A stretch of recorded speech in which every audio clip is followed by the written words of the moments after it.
Good day. My name is Doug, and I'll be your conference facilitator. I would like to welcome everyone to Aeva Technologies' fourth quarter and full year 2022 earnings conference call. During the opening remarks, all participants will be in a listen-only mode. Following the opening remarks, we will conduct a question-and-answer session. As a reminder, today's conference call is being recorded and simultaneously webcast. I would now like to turn the call over to Andrew Fung, Director of Investor Relations. Andrew, please go ahead. Thank you, and welcome everyone to Aeva's fourth quarter and full year 2022 earnings conference call.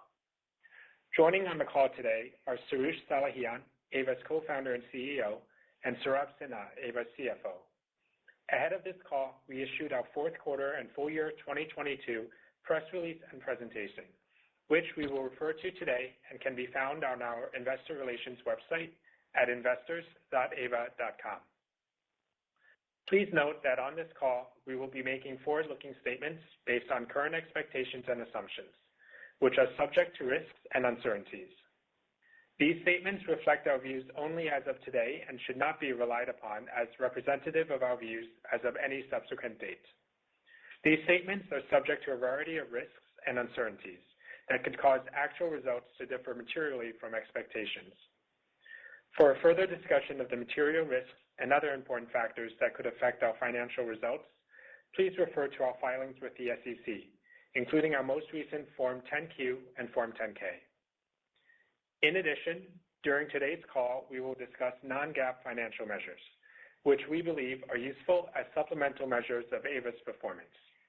These non-GAAP measures should be considered in addition to and not as a substitute for or in isolation from GAAP results. The webcast replay of this call will be available on our company website under the Investor Relations link. With that, let me turn the call over to Soroush. Thank you, Andrew, and good afternoon, everyone. 2022 was a significant year at Aeva that was marked by a number of milestones that moved us forward on the path towards production.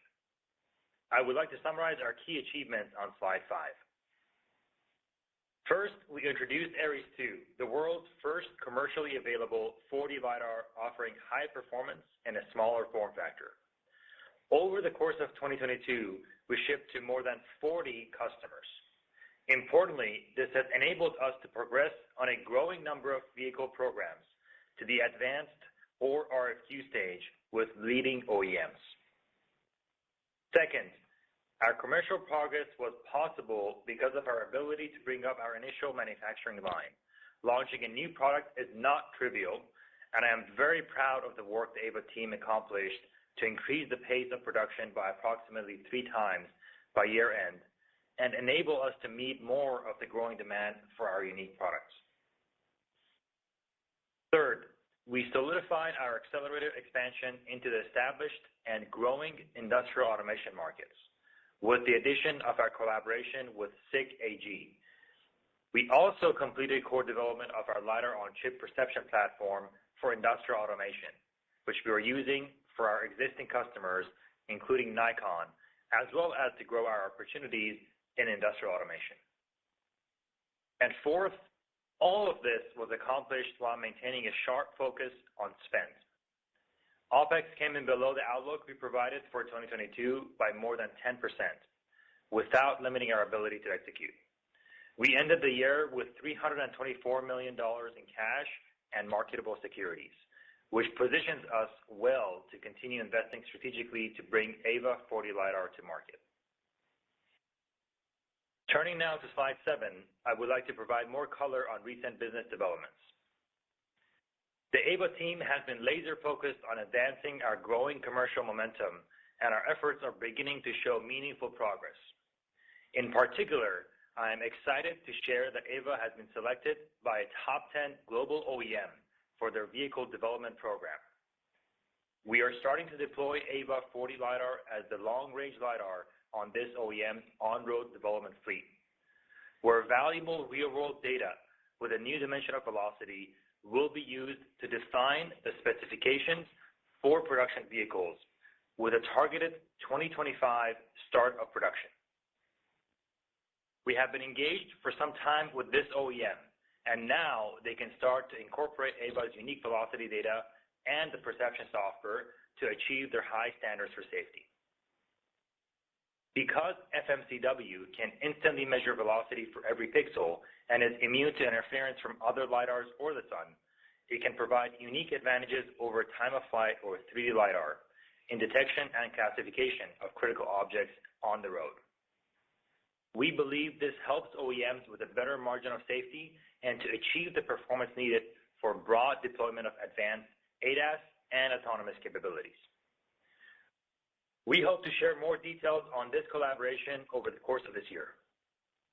Moving to slide 8, I would like to discuss our progress in industrial automation. In Q4, we completed the core development of our LiDAR-on-chip perception platform for industrial automation, which utilizes the same chip architecture we are using for automotive, but with different software to pursue the large and growing precision distance measurement market, which is a subset of the large industrial automation sector. Precision distance measurement is used across many industries for manufacturing, inspection, and quality control.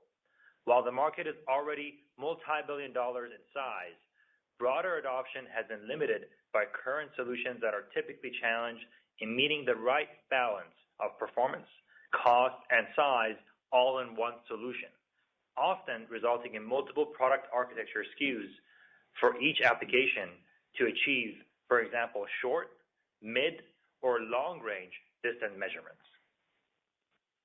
Through adaptable software, Aeva's LiDAR-on-chip can achieve the needed level of precision across multiple applications, from short to longer ranges, all on the same scalable silicon photonics architecture at affordable costs in a compact form factor. We think this performance flexibility can bring immense value to the end user and allows us to pursue multiple opportunities with the same platform. We're using this platform starting with our collaboration with Nikon, leveraging Aeva's ability to achieve micron-level precision for industrial metrology applications. Additionally, our plan this year is to leverage our LiDAR-on-chip perception platform to respond to a growing pull from the market and distance measurements for large-scale opportunities. Let's turn to slide 9. After successfully bringing up our initial manufacturing line last year, I am pleased to share that we are expanding to a new manufacturing line in 2023 to support our growing commercial momentum. This line simplifies the overall manufacturing process and is where we complete our LiDAR system assembly, calibration, and tests. We expect this new added capacity to sufficiently support our product deployment needs to existing customers and new opportunities until mass production. Earlier this year, we began manufacturing on this new line and expect process optimizations to continue over the next few months. Along with the higher capacity, our new line will allow us to also implement increasing levels of automation as we progress towards production. Turning now to slide 11, I would like to share more about our key goals for this year. Our priority is to convert more of our commercial progress to program wins and focus on the following objectives in 2023. First, we target winning 2 additional programs towards production. We are progressing on a growing number of vehicle programs to the advanced or RFQ stage with leading OEMs. In addition, this year we are looking to further our engagements within major industrial sensing opportunities where we can leverage our LiDAR-on-chip perception platform. We do not expect to win all of our engagements, but do believe we are in a position to secure additional programs towards production this year. Second, we plan to complete key product development in automotive and industrial. In automotive, this includes completing the final form factor that will be used for series production. For industrial automation, we will continue to iterate on our platform this year to prepare for market release and expand to additional opportunities for deployment at scale. Third, complete the expansion of our new manufacturing line, which we expect to provide sufficient capacity to support our existing customers until production and secure additional production programs.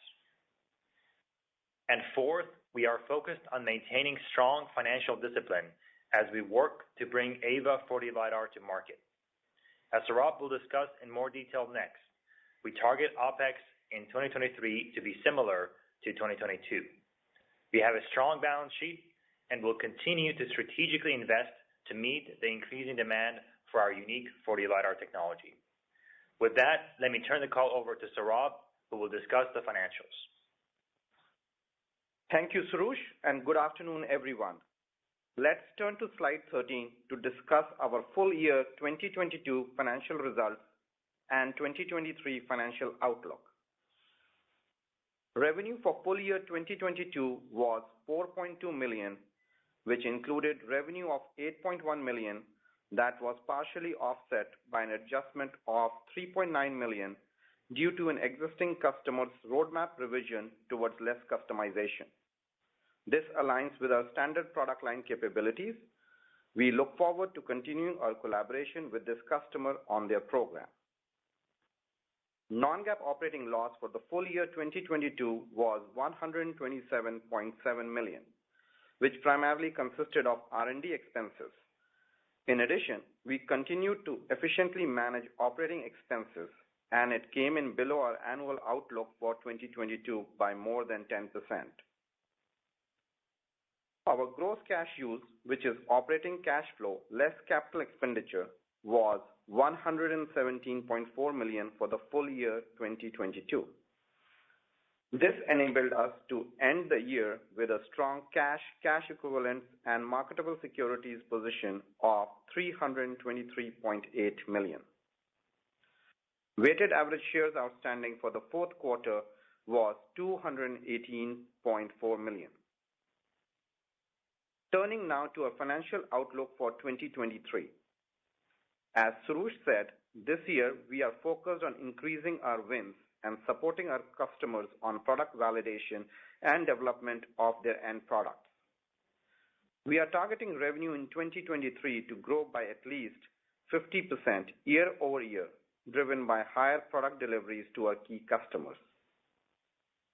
As we are bringing up our new manufacturing line and optimizing processes in the first half of the year, we expect 2023 revenues to be back-end loaded. We are targeting non-GAAP operating expenses, which exclude stock-based compensation and other potential non-recurring charges, to be similar to 2022. And lastly, Aeva's balance sheet is strong, and we continue to have significant capital to execute on our plan to ramp up product shipments, support our existing customers, and convert additional programs toward production. I will now turn the call back to Soroush for closing remarks. Thank you, Saurabh. In summary, we are really excited about our growing commercial momentum and the opportunities ahead in 2023. Over the past quarter, we have made substantial progress on multiple programs with global OEMs, thanks to the tremendous work by the Aeva team. Similarly, we are actively engaged on growing opportunities to use our LiDAR-on-chip perception platform for large-scale implementation in industrial automation.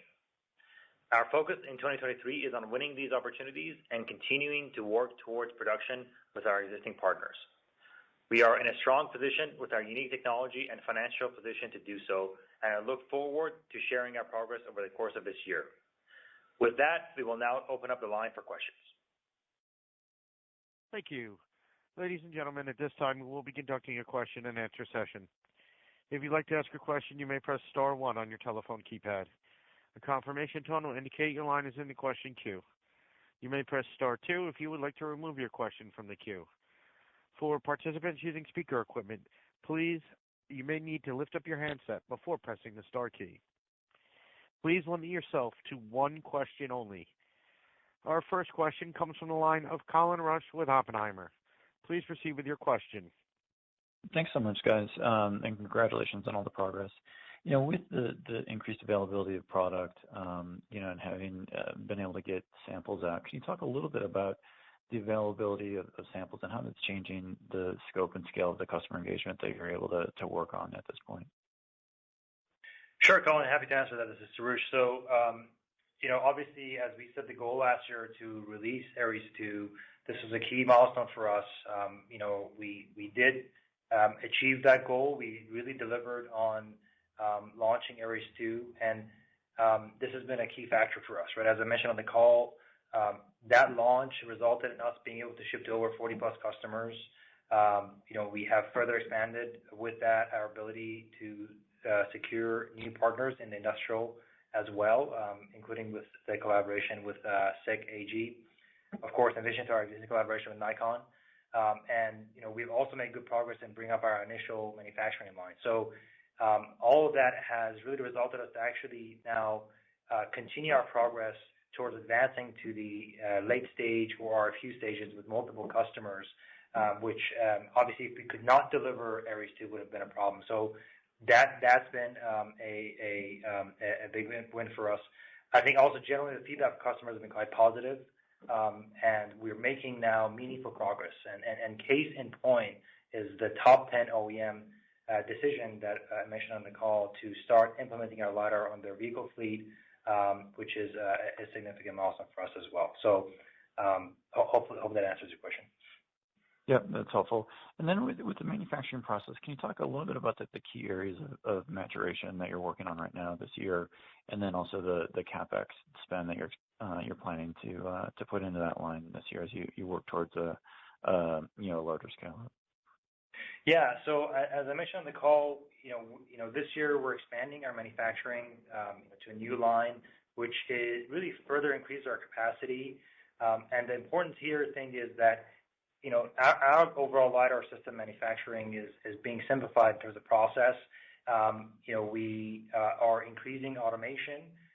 We will have with this new line sufficient capacity to support our customers and new wins until production. So this new line is really going to be setting us up for the next set of opportunities, engagements, and getting to secure those wins.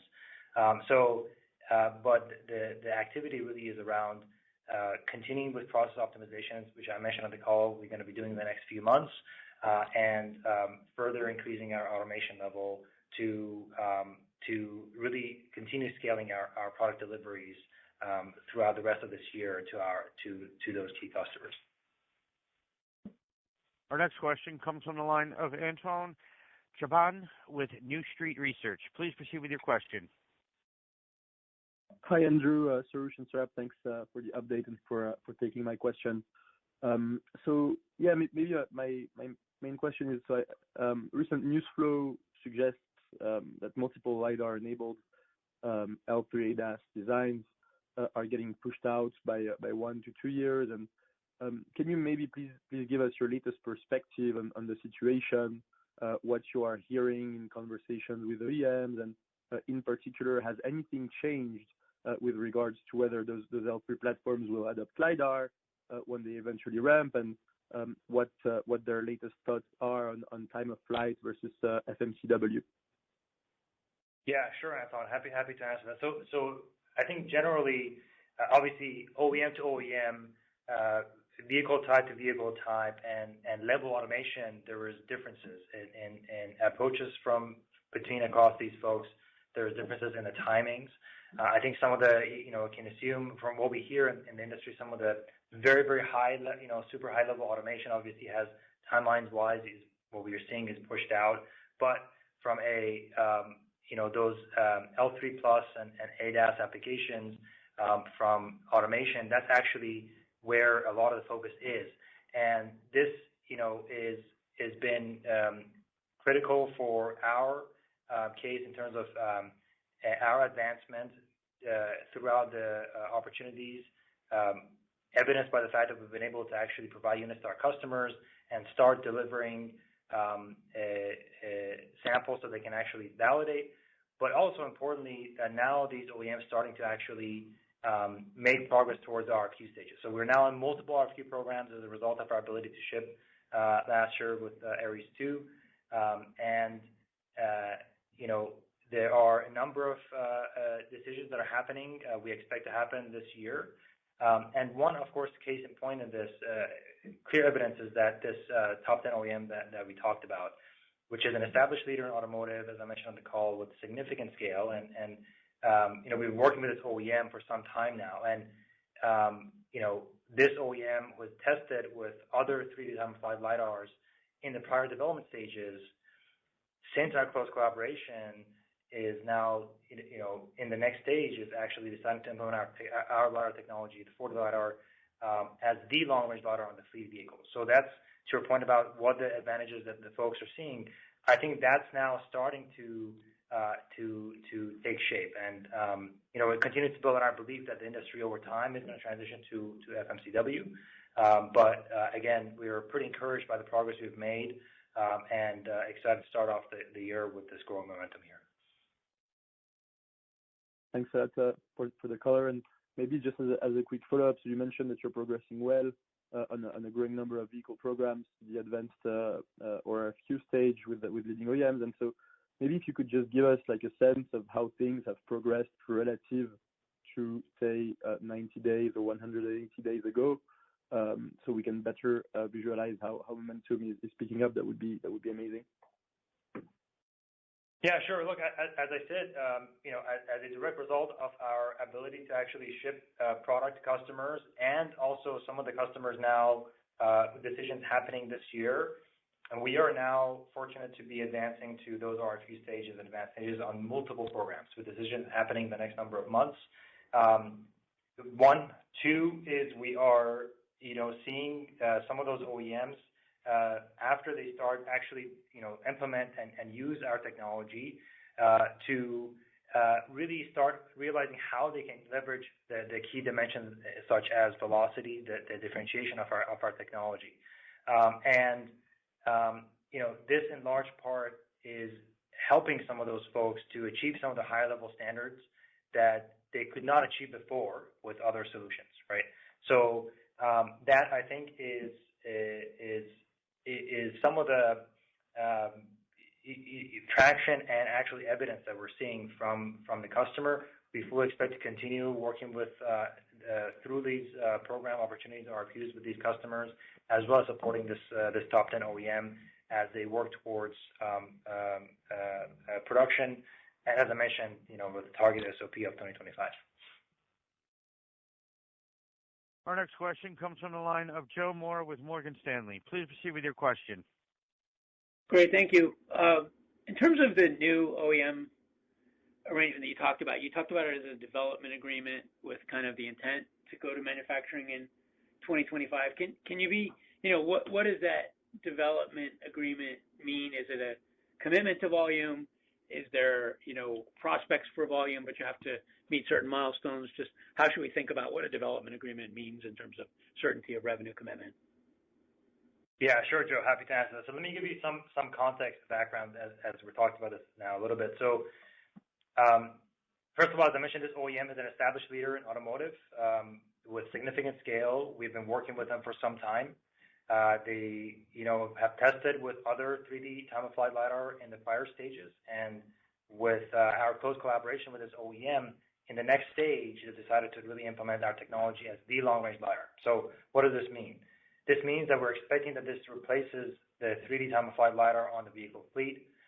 That's what our understanding is. And to your question about, okay, what does the development include? What does it pertain? So, there's a few things. One is that we're deploying our LiDAR on the road fleet. So this is, we're providing them with sensors. They're integrating on their vehicle fleet. Importantly, they're starting to actually integrate our velocity data products and our perception software into their stack, which I think is a critical point as we expect with this that the overall stack is going to start to be defined with their for the production vehicles with our velocity data, right? So we're working together to define those specs for production, and the SOP target is for 2025. So that is all critical, and the reason, I think one of the key reasons for them, deciding to implement us on their vehicle fleet, that's setting the path and the key specs for the production program, is that they were not really able to achieve the standards of the safety and performance that they're looking for, again, to our understanding, for deployment. And with our technology, they're starting to see what they can do with the addition of the velocity and as we have talked about, the long-range detection, which other time-of-flight solutions are challenged. So it's further evidence towards the unique advantages of FMCW technology. Great. I mean, it sounds like a great win. When you think about attach rates out in the 2025 timeframe, is this the kind of thing that would be part of a sort of, an option package that people would buy for the car? Would it be standard in all the vehicles? Maybe not if you can't talk to the specific win. As you just think about 2025 types of production, is it more of like a driver assistance package or is it part of the standard delivery? Yeah, so I obviously can't comment on the specific details yet, but our expectation is that this is for a higher level automation product, and it's obviously using the LiDAR sensor technology is crucial for the OEM achieving their specific use cases, specifically as we talk about on, for example, highway driving, long range sensing. That's what I can say at this time, and we're really focused on helping this OEM achieve those requirements that they could not really be able to achieve before for their production vehicle program. Our next question comes from the line of Tristan Guerra with Robert W. Baird. Please proceed with your question. Hi, this is Tyler on for Tristan. Thanks for taking the questions. How has the competitive landscape for FMCW technology changed? Are Intel with Mobileye and other players still working to develop the technology, or have you seen any changes there? Yeah, look, so obviously I can't comment for others, but I think one thing that we feel is important is that we're not alone in bringing this technology to the market. We think we have an advantage in terms of both the technology approach, which we have had significant work in protecting our IP and the patents. With I think to this date still with one of the largest portfolio of IP granted patents in the space. And two, also from a product maturity standpoint. As you know, we've been at this for nearly 7 years now, which requires significant investment, significant development, and so which I think has helped us to progress on our opportunities to secure some of these key partners and start preparing for the program production programs that are coming up. Obviously, there are as I mentioned, there are other folks that are in the space. I think we take every competition seriously, and I think generally for the space, again, as we have talked about before, we do expect that over time there is going to be a transition from time of flight towards FMCW, and some of the largest players, like you mentioned, like Mobileye, also starting to implement that strategic strategy is actually I think a positive thing for the industry. I think it's a proof point to the advantages of FMCW, and we welcome that, and I think we think that's important overall for the industry space. I think we expect that over the next number of years, others also will come, but we hope to continue extending our lead in the FMCW space with our unique approach to technology, and now our focus on bringing up our manufacturing and releasing our first product in the market. Great, and then maybe a quick follow-up to what you just said and to a previous question. Can you provide an update on the timing that you expect for that transition to FMCW, both for robotaxis and then also personal vehicles? Yeah, I mean, look, as we've talked about, and some like, for example, with the top 10 OEM here, first launches happening around the 2025 timeframe. As you know, in the automotive space, programs have multiple year cycles, and this is not something that's going to happen overnight. And I do fully expect that there will be additional wins in time of flight domain even this year. But the fact that OEMs are starting to leverage and implement the FMCW approach, realize its potential, start to actually implement it in their stack, and therefore make those decisions to start replacing FMCW time of flight, already, I think, is a big proof point towards this, that transition is starting to happen. So, and that's what I think is important. As I said, okay, it's going to take a few years for that to complete. And at the end of the day, also, we don't think this is a just, only one technology is going to be in the next few years. It's going to take some time for that to happen. Our next question comes from the line of Suji DeSilva with Roth Capital Partners. Please proceed with your question. Hi, Soroush. Hi, Saurabh. Congrats on the progress here. Soroush, on the top 10 global OEM development, what are some of the milestones to watch for in the timeline between now and calendar 25? And if you can't be specific about the top 10 you just won, maybe just generally after you announce an on-road development, what should we watch for in the first year or two, prior to volume ramp?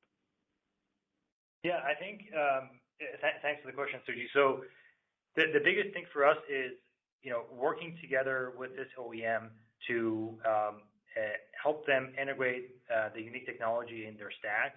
And as they build the rest of the stack around it, we think this is going to be quite a powerful combination because of taking advantage of those unique data products. For example, when you go from black and white cameras to color, using that color information, of course, is going to provide you with some new valuable information, right? So that's what we're doing, which involves specifically deployment of our LiDAR on their fleets, them integrating those data products in their stack, and starting to build their actual software stack for their production vehicles as they move along. So that, I think, is an important piece that we're going to be working with this OEM in the next number of months to achieve that.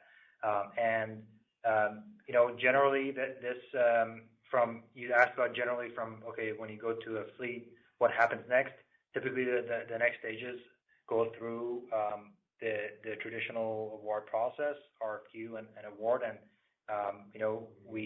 as I mentioned earlier, we are progressing with a number of others into the RFQ stages in the next months, and expect some of those decisions to happen this year. So that's, I think, the couple of things I would say that you should be looking out for. Okay. And then for a follow-up, I think I know the answer to this, but is every customer going to have to go through this phase where they're getting access to your velocity data and capability for essentially the first time, and they have to kind of weave it in with theirs and meld it together? Or can some just benefit from all the learning you've done in-house in the past few years and just kind of run with that? Or is every customer going to have to kind of go through this phase? Yeah. So short answer is actually, as we implement this for, initial customers, the fact that, so one thing also I mentioned earlier is even for this top 10 OEM, they're starting to actually not just use the velocity, but also our perception software, right?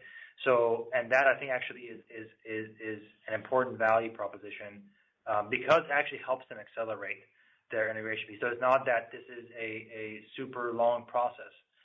The fact that we have significant experience with our FMCW data, the fact that we have been developing the perception software in conjunction and parallel to our hardware is an important thing. And as we're able to talk in the future, we will do that more about that. This specific top 10 customer and others, I think, are going to be able to actually tap into our perception software to accelerate those integration pieces. What I'm referring to is really the normal process that they have to kind of go through as they build up their vehicle fleets, almost all OEMs, prior to an actual launch. So that I think is important, and we see this as a validation point for us to be able to then take from those learnings and provide the perception software and the results from it to other customers as well. Our next question comes from the line of Kevin Garrigan with West Park Capital. Please proceed with your question. Yeah, hey guys, thanks for letting me ask a question. Just one quick one for me. So besides Nikon with industrial metrology and SICK with industrial sensing, what are some other applications customers are looking to deploy your LiDAR for? And can you kind of remind us of your strategy in the industrial market? I don't think you guys are going after every single application, but what are some areas you're focusing on, if any? Yeah, thanks for the question, Kevin. So, look, I think this is an important area for us because it's actually one where we're seeing additional inbound interest across industrial applications. You're right. Industrial generally is a kind of broad term. We're not going after every single piece, but I would divide this into a couple different pieces. One is around industrial sensing, where we have, for example, the 4D or the 4D scanning application. This is the approach we're taking in our collaboration with SICK AG, a company that's one of the top leaders in the industrial sensing space. There, we're providing sensor solutions, starting with kind of our Ares 2 products, and for applications around safety, automation, logistics, and as such. The other segment really where we're focused on is around what we call precision distance measurements. These are typically applications where it's not really scanning, and the focus really is on measuring precisely either distance of objects or features of things throughout the manufacturing process, including manufacturing inspection, metrology, and overall other safety topics or interaction between humans and manufacturing automation equipment. And this is what I was mentioning on the call, where with our completion of our LiDAR on chip module or perception platform for industrial sensing, we can now achieve the micron level precision. This one of our first customers in this space is Nikon, which we have talked about, and they're using that for automotive manufacturing, high volume automotive manufacturing applications. But also we see a pull from the market for this distance measurements across other applications, which we think there is a clear existing business and potential for large scale deployments. And this could be from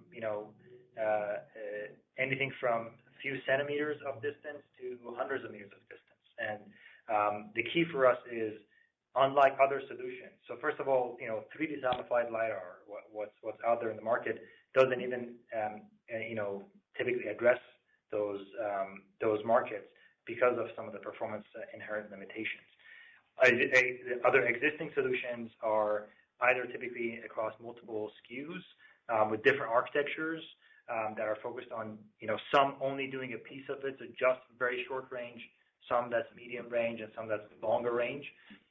The advantage that we bring here is really that we can achieve, that high level of performance, micron level precision in a compact silicon photonics chip platform at volume scale, which, based on the manufacturing process that we have, also in a way that is, from a cost standpoint, is affordable. And doing so in a way that one solution is able to tackle multiple of these applications from short to longer range. And we think this is an interesting area from an opportunity standpoint for us, and we're engaged on multiple opportunities with folks, and as we're able to talk more, we will discuss further. Okay, got it. That makes a lot of sense. I appreciate the color. Thanks, guys. There are no further questions in the queue. I'd like to hand the call back to management for closing remarks. Thank you for joining the call, and we will see you next time. Ladies and gentlemen, this does conclude today's teleconference. Thank you for your participation. You may disconnect your lines at this time, and have a wonderful day.